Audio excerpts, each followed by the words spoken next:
Hola, espero que todos se encuentren maravillosamente.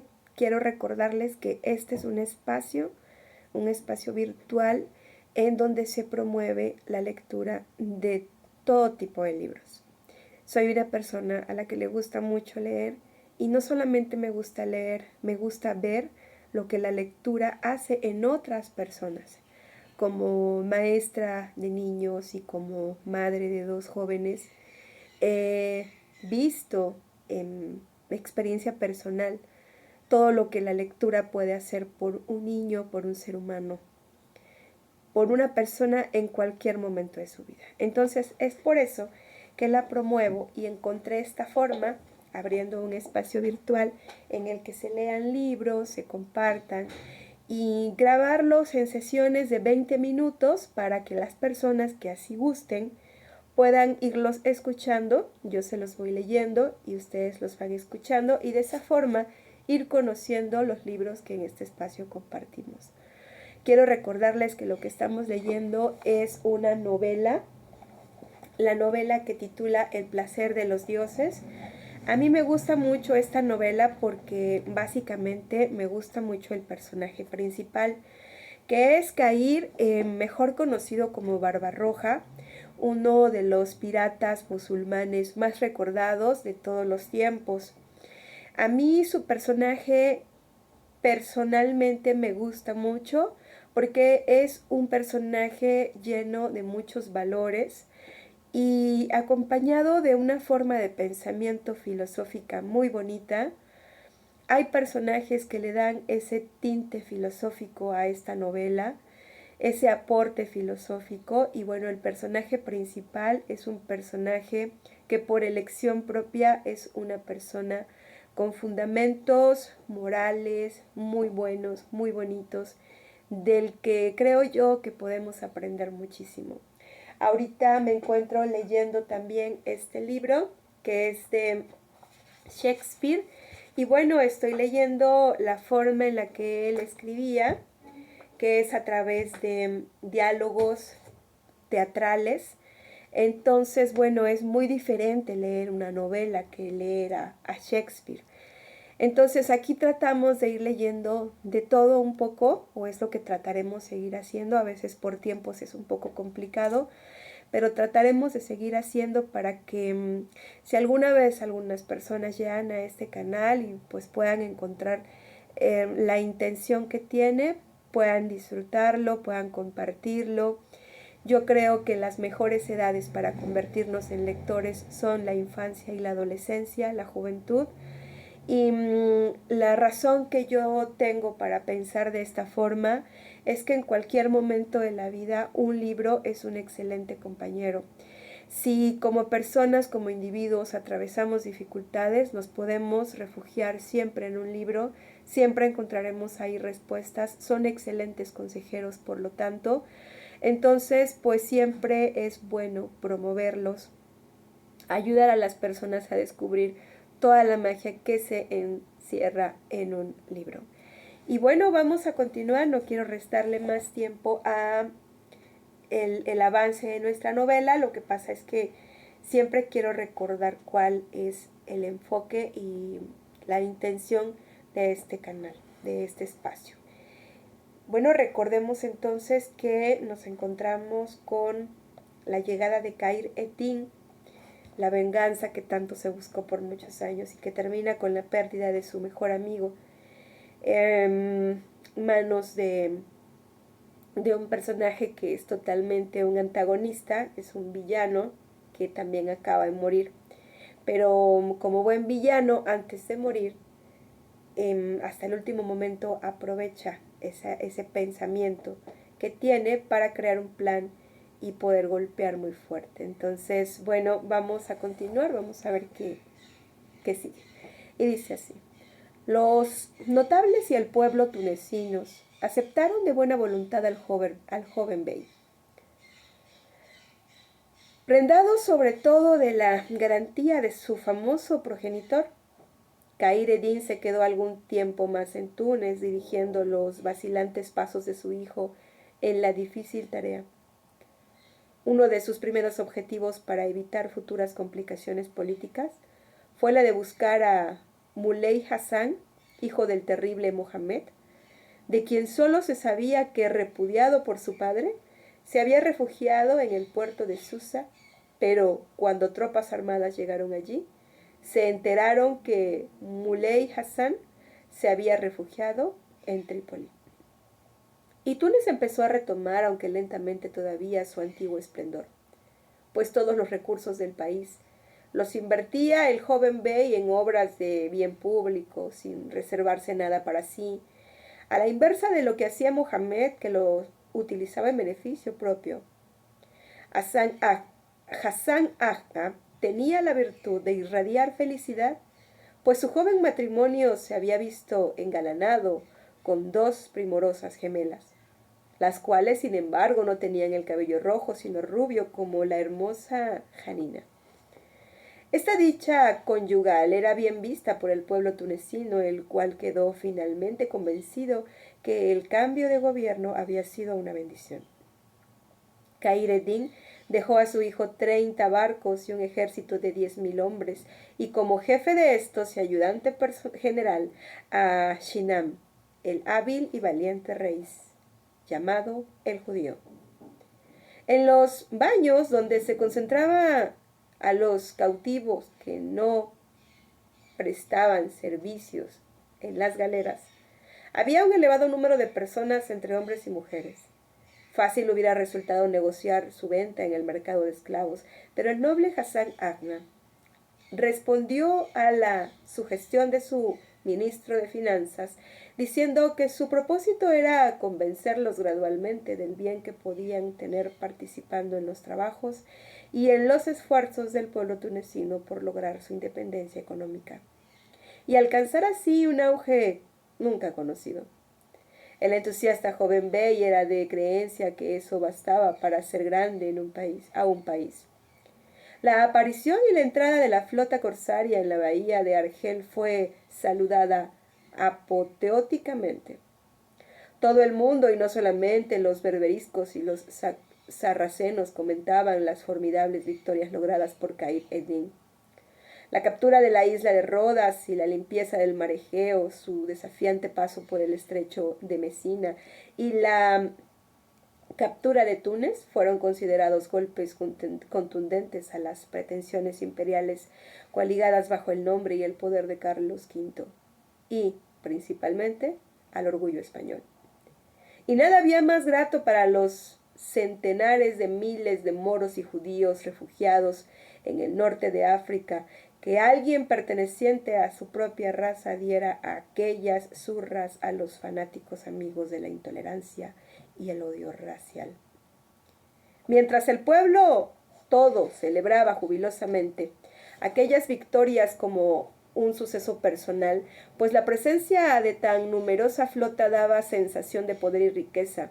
Después de haber entendido las obligaciones del gobierno, Khayr ed-Din buscó de estar a solas con su mentor espiritual Pafnucio, que no mostró menos sincera complacencia por el reencuentro. «Ay, amigo mío», le dijo, «esta experiencia de mi solitaria concentración no volverá a repetirse. Sentía mucho tu ausencia, la sabiduría de tus consejos y el agradable solaz de nuestras charlas. A partir de hoy, te guste o no la vida de mar, vendrás conmigo, así tenga que encadenarte». Pafnucio respondió que ello no sería necesario, pues por su parte había sentido los rigores de la ausencia y la soledad. De nada sirve la acumulación de los frutos del saber si no tenemos con quien compartirlos. El monje nestoriano, sobre cuya frágil estructura no parecían pasar los años, tenía el mismo aspecto exterior de siempre, siendo su estrafalaria figura ya popular en la corte. Ahora usaba un gorro de terciopelo negro en lugar de peluca, pero ese era todo el cambio introducido en su original vestimenta, compuesta de grueso caftán, jubón y calzones ajustados que terminaba en zapatos con hebillas. Los grandes espejuelos colgaban precariamente sobre la nariz ganchuda, pero para protegerlos usaba ahora una cadenita de oro, único presente que aceptara de su protector, además de los libros. En los años transcurridos, el Palacio de Argel podía enorgullecerse de tener una ya cuantiosa y valiosa biblioteca. Los libros que los corsarios encontraban en sus correrías iban a parar a sus estantes, y ésta se había convertido en una saludable costumbre, tanto que se castigaba con unos latigazos a los convictos de destruir un libro o algún manuscrito. Cair le dio cuenta de sus aventuras y experiencias que relató en términos nada laudatorios para él, sino refiriendo simplemente los hechos. Señaló la captura de Rodas como un suceso trascendente.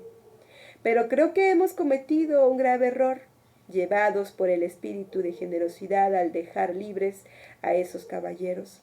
Carlos V, según mis informes, los ha cobijado bajo su imperial manto, proporcionándoles otra isla, la de Malta, para tener allí una base de operaciones y un claro dominio en el centro del Mediterráneo. Por ahora no constituye peligro alguno, pero me temo que habrá que pensar en desalojarlos en un próximo futuro. Pafnucio escuchó también con interés y gran emoción el final de la historia de la bella Julia de Gonzaga, pero en su opinión esa mujer merecía su suerte por haber cifrado su riqueza y poder en malas artes.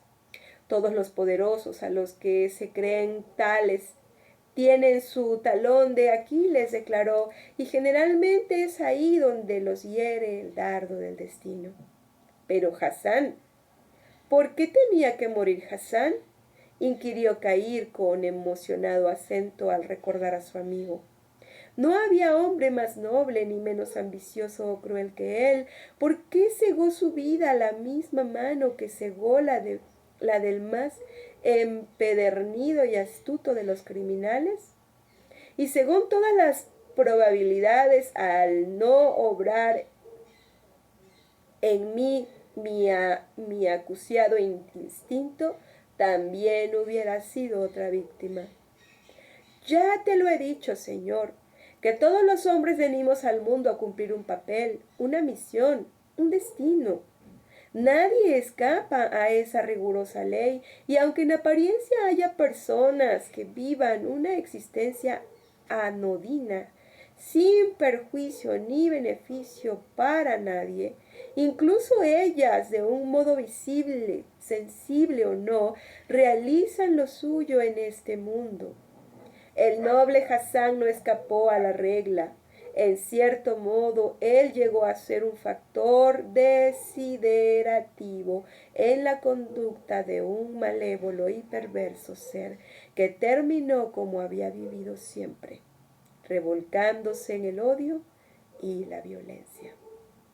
Pero Hassan murió con él, y del mismo modo. Sí, pero lo que para Mohammed fue un castigo y suplicio, para Hassan fue martirologio. Cumplido su ciclo terrenal, el espíritu de Hassan habrá trascendido un círculo más en la escala de la evolución espiritual, en tanto que el otro aún seguirá debatiéndose en los estratos más inferiores y repulsivos. Algún día volveremos sobre este tema, pero ahora te ruego me respondas a una pregunta que inquieta mi pensamiento. ¿Qué influencias, razones o motivos te impulsaron a nombrar bey de Túnez a tu hijo? Ninguna otra que la de burlarme del maldito Mohammed, que ojalá esté ardiendo en el infierno. Dijo Pafnucio echándose hacia atrás. Eso era lo que temía. Nunca te burles o trates de tomar venganza de un muerto, menos de uno como Mohammed, porque el espíritu de éste, al trascender la vida, adquirió poderes que lo tornan en un elemento peligroso. Además de esto, olvidando los principios de esta ley de causa y efecto de que te hablé en otra ocasión, has forzado una situación dando a tu hijo un poder para el cual acaso no estaba preparado o destinado.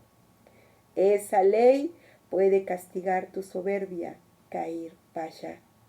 Mas quieran los hados celestiales que esté equivocado.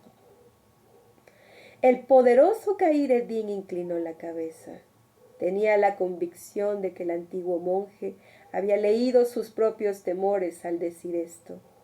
La permanencia en Argel duró solo el tiempo necesario para armar y preparar una todavía más numerosa flota en las costas de España en las costas de España aún se hacinaban miles de refugiados que miraban a Argelia como el lugar de la liberación del odio, la persecución y la violencia. Además se decía que desde las tierras del Nuevo Mundo llegaban barcos cargados de oro y plata en tales cantidades que el imperio de Carlos V cifraba en ellos su grandeza.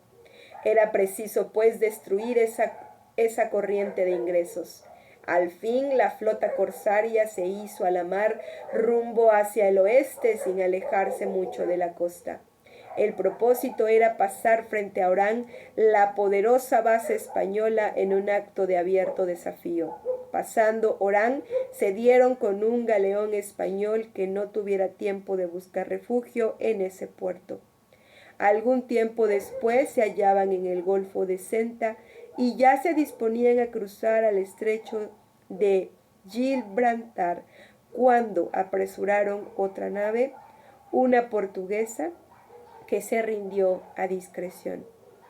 Cuando el enfurecido capitán fue llevado a presencia de Kair Eddin, en tono de desprecio les dijo: «Vos aquí, señor, apresando barcos pacíficos y de poca monta mientras los españoles asaltan vuestras fortalezas. ¿No sabéis que Túnez ha sido sitiada por una poderosa flota española mandada por el mismísimo emperador Carlos V? Pero si no lo sabéis, continuad ignorándolo, porque a esta fecha Túnez es ya presa española». Si la nave portuguesa hubiese estallado en ese momento bajo sus pies, no le hubiera causado a Kair Eddin un efecto mayor. Esa sensación angustiosa de saltar en el aire convertido en fragmentos que luego se hundían en un mar sombrío de sangre. La mar serena, suave, de un tono azulado, el cielo de un azul sin límites, surcado por ligeras y blancas nubes, la brisa tenue, tibia, que traía perfumadas reminiscencias de los huertos y jardines de las exuberantes y fértiles tierras de Argelia. Ciertamente no constituían el escenario ideal para confraternizar con el estado temperamental por el cual estaba pasando Kair Eddin, el invencible corsario de la barba roja. El rojo y el fuego cubriendo la tierra, el mar y el cielo hubieran estado más a tono con su olímpica cólera, porque el jefe corsario no cabía en sí de furia y su virulencia era apenas contenida. Por veces también lo acometía una ola de amargura y pesadumbre al imaginar los riesgos a los que se hallaban expuestos no solamente Hassan y el pequeño pero seleccionado grupo de corsarios que los secundaba en su acción de gobierno, sino Túnez y el pueblo tunecino en general. Bueno, vamos a dejar la lectura hasta acá. Les recuerdo que es su hijo el que está gobernando Túnez. Y aquí hay, en esta pequeña lectura, tantas cosas que analizar. El rol de Barbarroja como padre es un rol muy bonito. Tiene un hijo al cual apoya, protege en todo momento, provee. al cual educa, al cual cría, al cual comparte, con el cual comparte sus experiencias, sus aprendizajes de vida, al cual prepara para la vida. Y lo ha puesto como rey en venganza, y aquí entra algo muy interesante que analizar. La venganza lo mueve, y es un análisis al cual Pafnucio lo ayuda a llegar cuando le pregunta cuáles fueron los motivos que lo hicieron poner a su hijo como rey. Y bueno, ahí está la venganza como un acto en el que el ser humano se pone en peligro, ya que cuando el lado oscuro de las decisiones nos gobierna, pues siempre habrá algo que nos dé una lección. Entonces este libro está lleno de lecciones, está lleno de aprendizajes. Además, otra cosa que me llama muchísimo la atención es que en esta novela se atreven a mostrar a un musulmán que se levanta contra el que en ese momento era absoluto, contra los que portaban el nombre, el título de verdad absoluta, de una ideología que llevaba en este momento de la historia el pueblo español.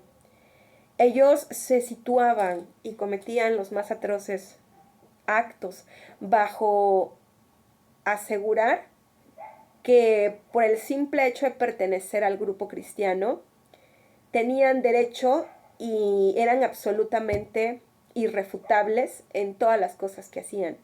Entonces este libro se atreve a levantar un personaje, o más bien se atreve a recordarnos que hubo un personaje que se levantó contra esa verdad absoluta, que se levantó contra esa injusticia, y que bajo actos de legalidad, bajo actos de moral, bajo actos de amor, bajo actos de sabiduría, pues le otorga a su pueblo, al pueblo que él representa, un crecimiento, le otorga libertad, le quita el yugo de ser los enemigos acérrimos del mundo cristiano, ¿no? Los musulmanes.